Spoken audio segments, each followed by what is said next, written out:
নমস্কাৰ, মোৰ নাম শ্ৰী হিৰণময় শিৱম বৰা।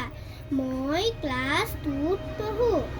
আজি ৰূপৰ জ্যোতিপ্ৰসাদ আগৰৱালাদেৱৰ মৃত্যু তিথি। তেওঁলৈ প্ৰণাম জনাই এটা জ্যোতি সংগীত গাবলৈ ওলাইছোঁ।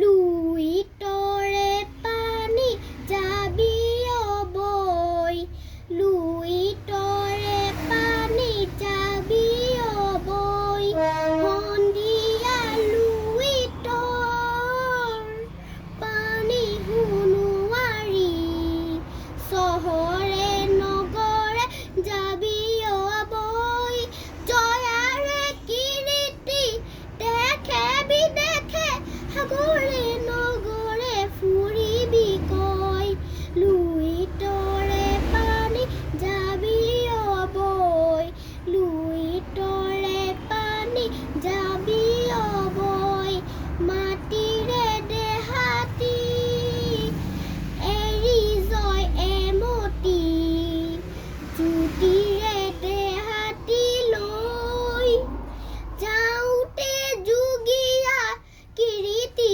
ৰাখিলা চানেকি জগতলৈ, লুইতৰে পানী যাবি অবৈ, লুইতৰে পানী যাবি অবৈ। ধন্যবাদ।